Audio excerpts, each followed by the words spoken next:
right, so tonight we are going to pick up in Daniel chapter 1, and we'll be looking at verses 8 through 21 in just a few moments.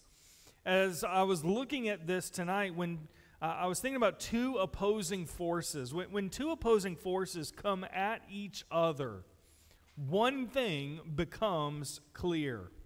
Eventually, something's got to give, right?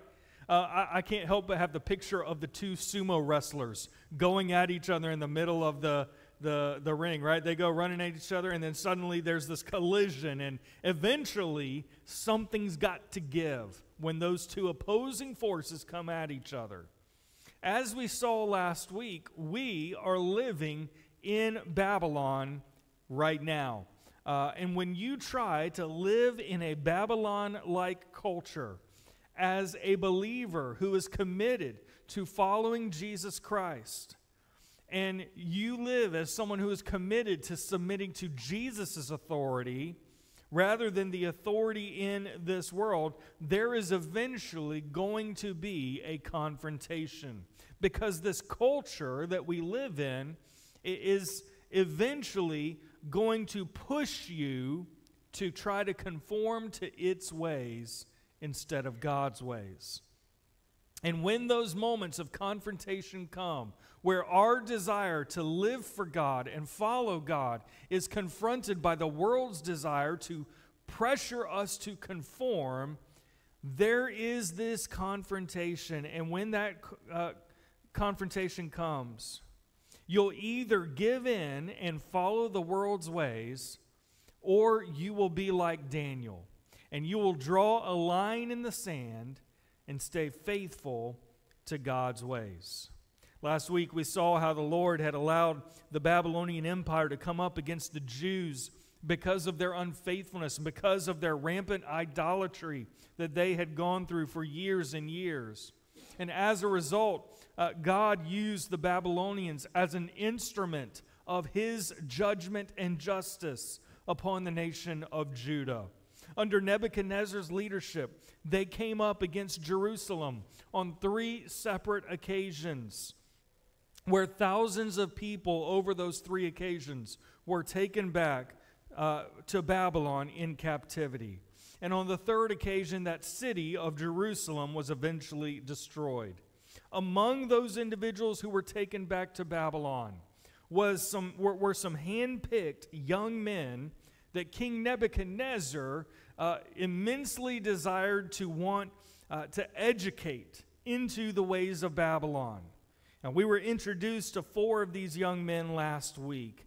And this week we're going to see how Daniel, along with these 3 other Hebrew boys, draw a line in the sand and choose to stay faithful to God over the pressure to conform to Babylon. All right, so here's what I want to do. We're going to go ahead and take and we're going to read our passage this evening, and then we're going to come back and go through it bit by bit. So let's go ahead and look at Daniel chapter 1, beginning in verse 8.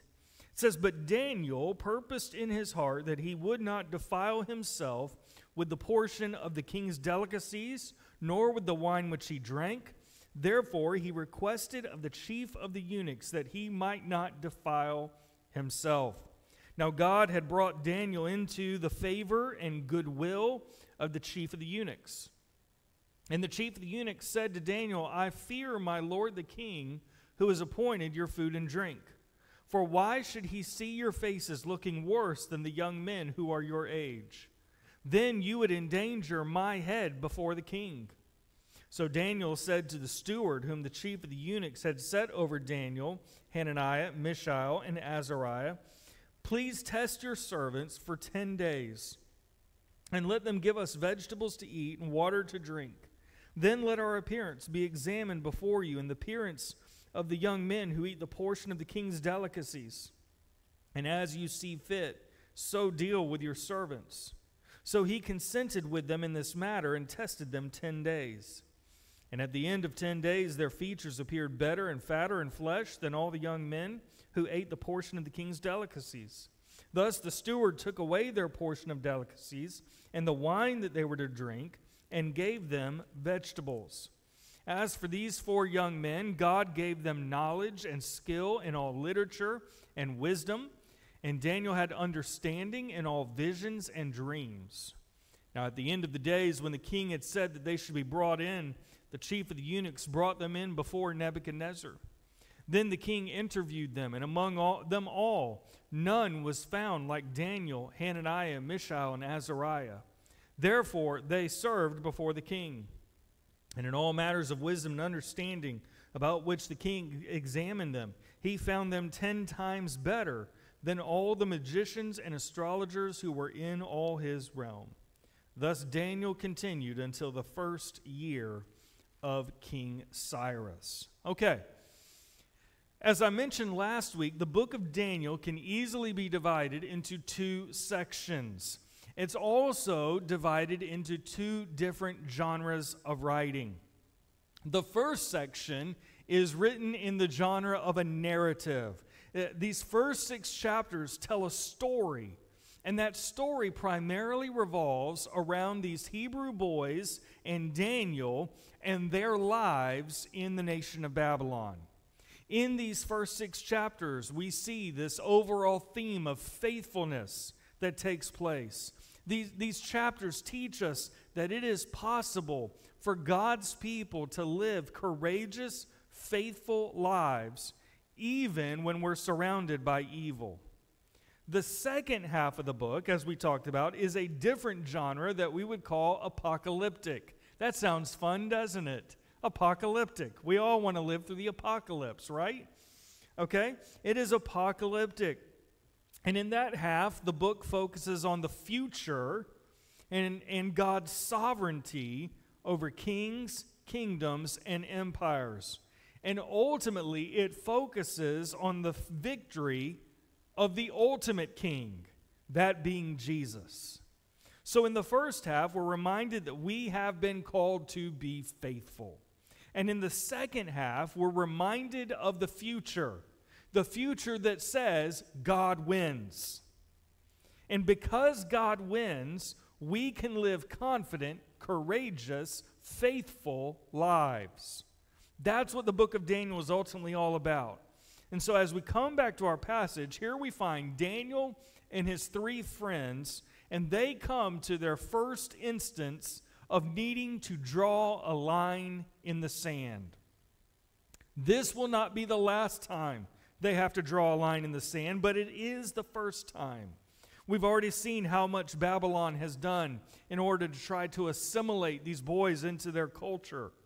And yet, one of the things they did most to try to assimilate them was to change their names. And yet, you notice Daniel and the others, they didn't draw the line on their names being changed. That wasn't the line for them. Ultimately, there was nothing in God's law against their names being changed. That wasn't an issue. But when it came to the food that they were being asked to eat, now it was time to draw a line. And so tonight, what I want to do is consider this story from 3 different headings based on the text. And each heading leads directly into the next heading. They build on each other. And so let's look at this, and we'll see how these simple headings to find how we should draw a line in our modern day Babylon. The first heading is this. That is Daniel. Let's try this again. Is it plugged in? He'll get it. All right. It is Daniel resolved. All right. Daniel resolved. Notice again the first part of Daniel chapter 1, verse 8. It says, "But Daniel purposed in his heart that he would not defile himself with the portion of the king's delicacies, nor with the wine which he drank." All right, let's think back to last week and to verse 5. You may remember that the king brought these young boys to Babylon for the purpose of teaching them the ways of Babylon. And part of that training involved giving them a daily allotment of the foods of the king's own food and drink. And so part of their education included a dependence upon the extravagant food being provided by the king. These boys were going to be given the best food, the best drink, the best wine that could be had in the land. And as we said, the whole purpose of this, the whole reason Nebuchadnezzar did this is very clear. Nebuchadnezzar is trying to change their dependence. He's trying to take them from depending upon God to depending on Him. He is basically looking at these boys and saying, I am your source. I am your provider. If you'll just follow me, if you'll follow the ways of Babylon, then you will have the best life you can possibly have. Tell me the world doesn't still teach and preach that. If you'll just do it my way, do it our way, and follow the culture and go along, oh, you're going to have it all. But in verse 8, Daniel purposed and resolved that he would not defile himself with the king's food or the king's wine. And so let me share with you this next thought. That is this: Daniel took a courageous stand. Daniel took a courageous stand. We see that Daniel purposed in his heart. He made a decision in his heart that he was not going to eat the king's food or drink the king's wine. Why? Why did Daniel make this the point? Why was this the line he drew in the sand? What is it that caused him to say, I will not partake in the king's food and wine? I'm willing to, you want to change my name? Okay, that's one thing. You want to do this? You want to do that? You want to teach me all this? Okay, but I'm not eating your food or your drink. What was so special? Was it because of a special diet that he wanted to be on? Was it some new fad? Think about this. Was Daniel trying to watch his figure? No, of course not. We see the why in verse 8, don't we? That he would not what? Defile himself. The issue for Daniel was one of defilement. You can go back to the book of Leviticus when you are looking for some leisurely reading. And in that book, you will find the dietary laws that God gave his people. Daniel understood that if he chose to eat the food and drink the wine of this king, which this food very likely did not conform to God's law, then that meant Daniel would knowingly be breaking God's law. Daniel could have compromised like some others probably did. Daniel could have offered all kinds of excuses for why he would need to go ahead and partake of the food and the wine. But Daniel wasn't looking for excuses to break God's law. He was committed to following God's way no matter what the cost was. This was Daniel's way of saying, you may change my name. I might be living in Babylon now, but I am still a follower of Yahweh, and His laws matter to me. I am not going to defile myself. It took courage to make that kind of stand. Why did that take courage? Let me share with you a few thoughts here as to why it took courage. He had been forced to change location. He had been forced to change location. Remember, this was the enemy who had invaded his hometown. Imagine as the soldiers kicked open the doors of various homes that probably came to Daniel's, and they kick in the door looking for young men to take back and to educate into the ways of Babylon. He had been taken against his will as a captive to another land. It would have been so easy for Daniel to say, you know what? I'm not in Jerusalem anymore. The priests, the scribes, all those religious leaders and all their talk, they're back in Jerusalem. So here I am in Babylon, and I can do whatever I want to do now. He could have done that. He could have said, no one will ever know. What's it going to hurt for me to just eat the king's food? I mean, I've got to live, right? And this is the food they're providing me, so surely God expects me to stay alive. But changing locations didn't matter to Daniel. He was a follower of his God, and his location had no bearing on whether he was going to courageously stand for God. It took courage to stand up and say, in front of the enemy who had taken him by force, no, I can't do this. Not only that, but he had endured major trauma. He had endured major trauma. Again, he was not a volunteer. He didn't put in an application to go to the University of Babylon. This wasn't, he didn't go for the scholarship contest.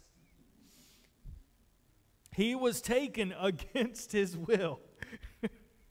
She might feel like she was taken against her will. Everything familiar was gone now that he's in Babylon. He had been taken from his family. He had been taken from everything familiar. He'd been taken from living under the authority of the Jews, and now he is under the authority of one of the most powerful and ruthless kings and warriors in history. Just imagine the trauma in this that took place for Daniel. Ripped from your home and living under the iron rule of Nebuchadnezzar, one of the greatest kings ever and most ruthless. And yet, in the midst of the trauma of his kidnapping, Daniel still says, I'm a follower of God. I'm a follower of Yahweh. I don't know why God allowed me to be taken. I don't know why God allowed this trauma in my life, but I'm not going to turn my back on God now. Now is when I need him the most. Beyond all of that, he was being pressured to conform. He was being pressured to conform. We saw a lot of that pressure last week.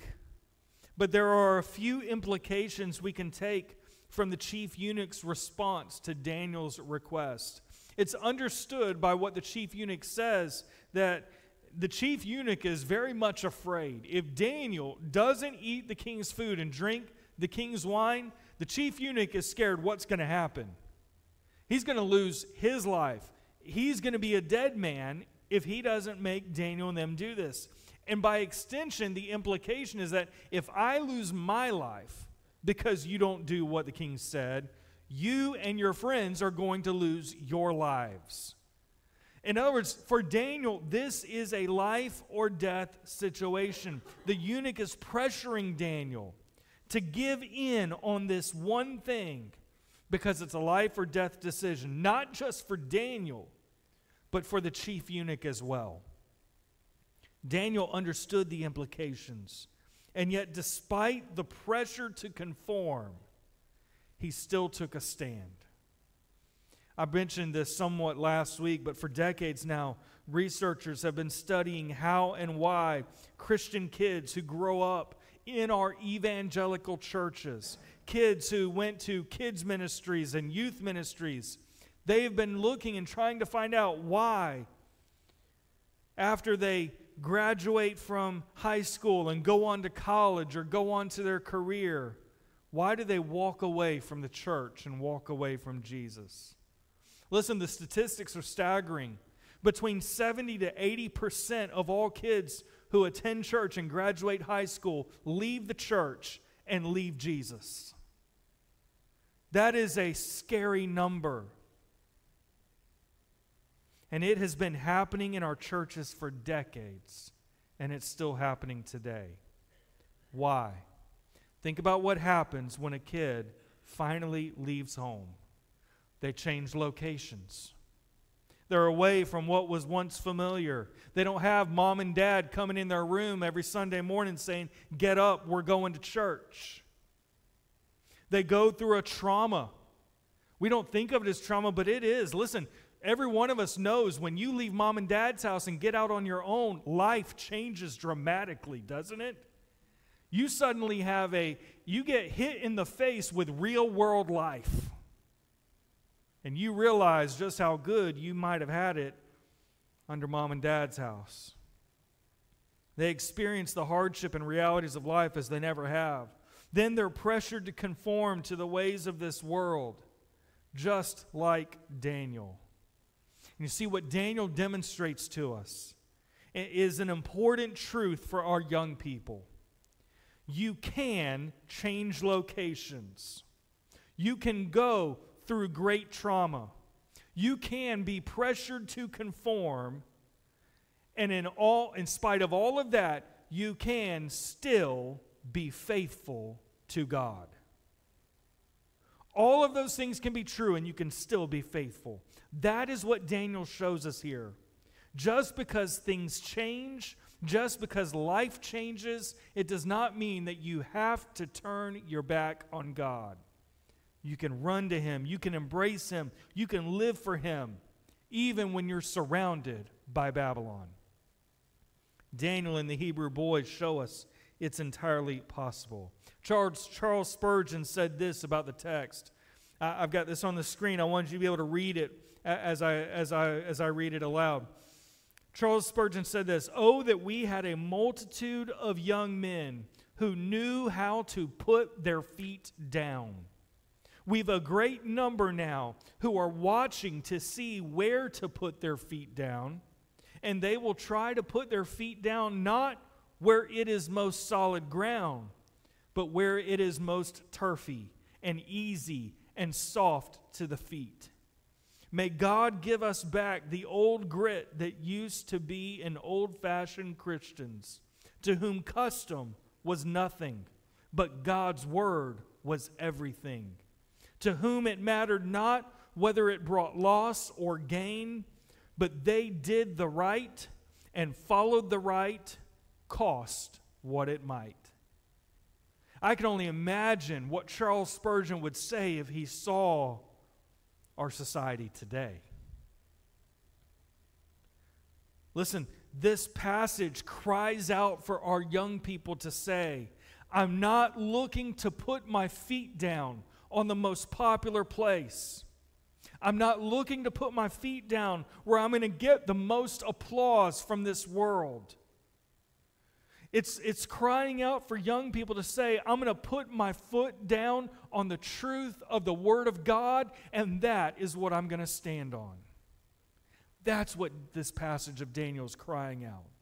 But as much as I say this is for our young people, let me also say this. This challenge is not just for young people, is it? It's for all of us. Tomorrow, every one of us will have an opportunity to either conform to the pressures of this world or to choose faithfulness to Christ. Every one of us has that choice as we go through life tomorrow. It may be when you turn on the TV. It might be in what you say and how you interact with people at work.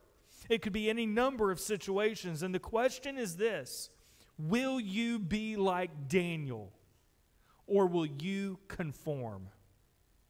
In Romans chapter 12, Paul writes, and again, this is not to young people, this is to all Christians. He says, do not be conformed to this world. That word conformed is such an interesting word. It means to press into a mold.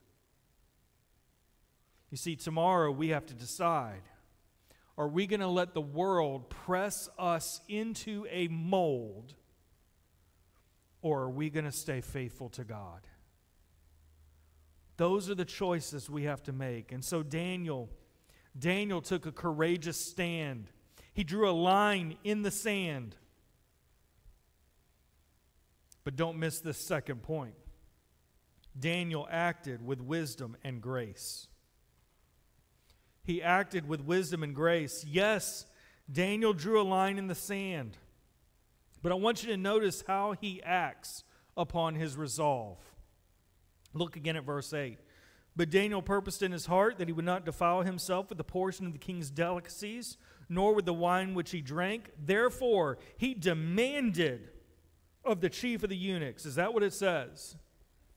No, he requested of the chief of the eunuchs that he might not defile himself. Now God had brought Daniel into the favor and goodwill of the chief of the eunuchs. So he goes and he brings his request to the chief of the eunuchs, and the chief of the eunuchs isn't too thrilled about what he hears from Daniel. Look at verse 10. And the chief of the eunuchs said to Daniel, I fear my lord the king, who has appointed your food and drink. For why should he see your faces looking worse than the young men who are your age? Then you would endanger my head before the king." Daniel, for his part, he doesn't give up. In verse 11, he goes to the steward that the chief had set in charge of them. And he goes to the steward and says, "Hey, listen, how about we just try it out? Give us some vegetables and some water and let us have that for 10 days. And then let's see what we look like at the end." And that's exactly what happens. Now, what did Daniel really do here in this passage? He acted with tact and grace. What's implied here in the passage is a kindness on the part of Daniel toward the chief and toward the steward. We actually read here, the chief actually liked Daniel. He liked these three young Hebrew boys. That God, and we'll see this in a few moments, God had put them into his favor. These were young men that he actually cared about. And so when Daniel goes to him with a kindness upon him. Let me say something blunt but true. You can take a stand for Jesus without being a jerk. Right? You can take a stand for Jesus without being a jerk. You can take a stand in a kind and tactful way. You can take a stand for Jesus while actually showing people Jesus in your life. That is an important principle for us to see. Because you see, too many Christians, they're all too happy to draw the line in the sand. And they think they're being faithful to God by being rude and mean to others about that line in the sand they've drawn. But that is not how Jesus treated people. You see, when you take a courageous stand, and that courageous stand is accompanied by an attractive life, a life that represents Jesus, that is a powerful thing. You see, a courageous stand without a life that backs up, without a life that backs it up, that stand is powerless. A Christ-like life that treats people with kindness but has absolutely no courage to then take a stand on the things of God, that life has no power. But when someone is willing to draw a line in the sand and live out the virtues of Jesus Christ by the power of the Holy Spirit living within them while they're standing for Jesus, that is a powerful thing. That's what we need more of in our culture, in our churches, and in Christianity in general. We need Christians who will be courageous, Christians who will draw lines in the sand while loving people more than they want to be loved. We need to stand for Jesus and do the right thing. We need to refuse to conform to the way of this world, but we need to do it in a way that refrains from being belligerent and mean to others. Jesus and the Holy Spirit live within you. And that's what people need to see out of us. So Daniel resolved. The second phrase is God gave. God gave. Notice with me first verse 9. It says, "Now God had brought Daniel into the favor and goodwill of the chief of the eunuchs." Listen, this part of the story should serve as an encouragement for all of us. Let me show you this point. Daniel's resolve is followed by divine assistance. His resolve is followed by divine assistance. Whenever you decide to draw that line in the sand, when you decide to say, "I'm going to stand and follow Jesus no matter what," then that's the moment that God will come alongside you and help you. He's not going to leave you to fend for yourself in your own strength. Daniel resolved, and God gave. Well, what did God give? Look down. We see it in verse 9, but we also see it in verses 15 through 17.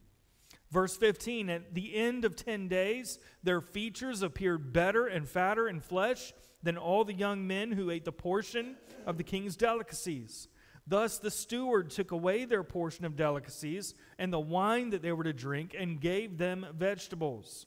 As for these 4 young men, God gave them knowledge and skill in all literature and wisdom, and Daniel had understanding in all visions and dreams.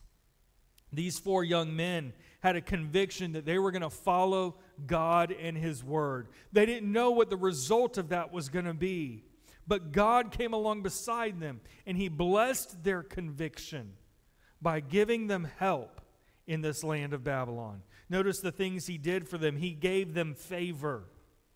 He gave them favor. Verse 9 tells us that God gave them favor in the eyes of the chief eunuch. Well, what is favor? Favor is quite simply approval and support. That's what favor is. In Psalm 86, David said to God, "Show me a sign of your favor." David basically looked at God and said, "God, I want to be faithful. I want to live for you. And so would you show me your approval and your support?" That's what David lived for. He wanted to please his God. And when we live for the glory of the one true God, when we are surrounded by Babylon, we can expect God's approval, His help, and His support in that moment. It may not go the way we think it should go, but He is there to help and support and approve of us taking a stand for God. It might manifest itself in unexpected ways, but when we choose to stand for God, it brings His favor. Secondly, He gave them knowledge. Look at what it says in verse 17. As for these 4 young men, God gave them knowledge and skill in all literature. So not only does God give them His approval, and the approval of the chief eunuch, by the way, God helps them do well in school as well. They were learning the ways of Babylon. We kind of struggle to understand it. Wait, God's helping them learn the ways of Babylon? Yeah. God helped them to excel. Listen, they're getting straight A's in the history of Babylon class. They're getting the top of the line scores in the religious history segment of Babylon, in the philosophies of Babylon course. They're acing their tests. They're competing with each other for valedictorian. And how did they come to this point in their academic career? It was God who gave them that learning. God is helping their resolve. They were resolved to do what God said. They were resolved to honor God no matter what. And God came along and said, "Now watch what I do in your life. I'm going to help you to do everything you need to do to be the top of your class, because I've got a plan for you. I've got something in store that I need you to do." So He gave them knowledge. He also gave them wisdom. Notice it says God gave them knowledge and skill in all literature and wisdom. You know what wisdom is? Wisdom is taking that knowledge and using it rightly. It's the right application of your knowledge. Knowledge is useless if it's used inappropriately. I've known some really smart people who had not a lick of common sense and didn't know how to take that knowledge and use it wisely at all. Listen, they had knowledge as had been given to them by God, but they used it in a way that was smart and intelligent. They used it in a way that honored God. They used wisdom to apply the knowledge they had received. So Daniel resolved, and God gave. And our takeaway must be this. This week, a confrontation between the world and Christ may be coming in your life. It might come and knock on your door, and you need to understand that when that confrontation comes, And when you decide to stay faithful to Christ, and you decide to not allow yourself to be pressed into the world's mold, then God will come running to help you in that moment. He's not going to leave you to face it by yourself. And that is an encouragement for each of us as we try to live for Jesus. But that leads us to our third phrase. That is, they stood. They stood. Notice again with me verses 18 and 19. Now at the end of the days when the king had said that they should be brought in, the chief of the eunuchs brought them in before Nebuchadnezzar. Then the king interviewed them, and among all, none was found like Daniel, Hananiah, Mishael, and Azariah. Therefore, they served before the king. Now, in the King James and many other translations, it says they stood before the king. You see the progression taking place here? Draw a line in the sand. Choose the lordship of Christ. Choose to follow God. God comes along beside you and helps you.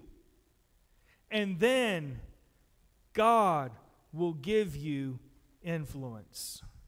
God will give you a place to stand and have influence, a place to serve and influence others. These 4 teenage boys who were snatched from their homeland, think about who these young men, they were probably part of Jewish royal family, but as far as Nebuchadnezzar was concerned, they were really still nothing. Here are these 4 teenage boys. And where do they find themselves? They are now standing before Nebuchadnezzar, the most powerful man in the world. Do you think these 4 boys ever thought they would be standing before the most powerful man in the world? You imagine as a 10-year-old, any of them thought, hey, one day I'm going to be standing before the most powerful guy in the whole wide world? I don't think they thought that. There were very few kings in ancient history like Nebuchadnezzar. And now here are these 4 boys standing before him.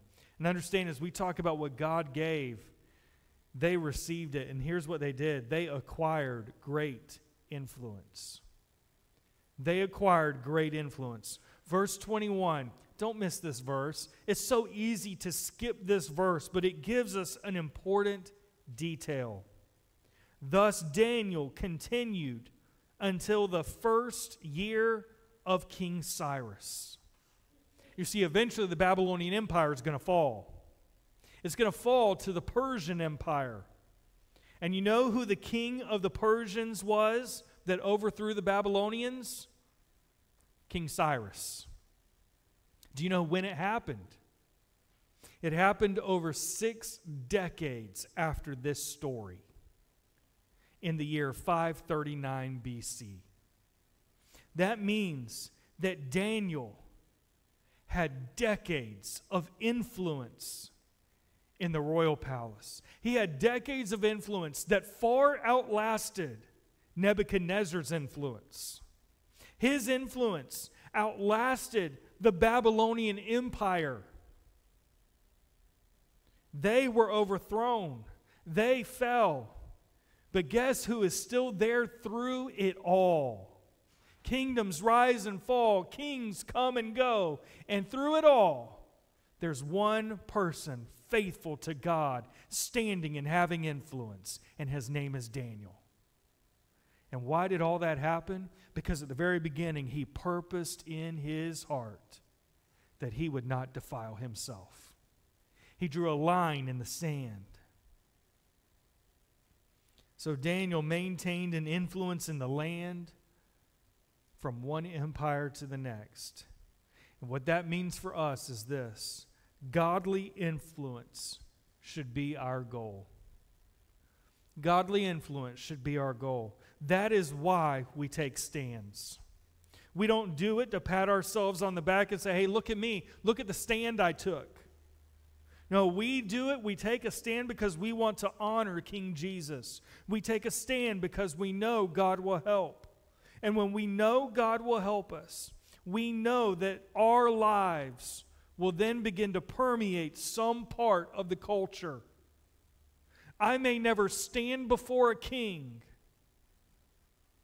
but God, as I surrender myself to Him and as I stay faithful to Him, gives me a measure of influence in certain people's lives, certain parts of our culture.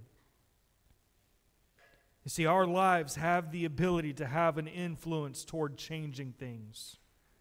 Godly influence should be our goal. Daniel didn't take what God gave him and keep it to himself.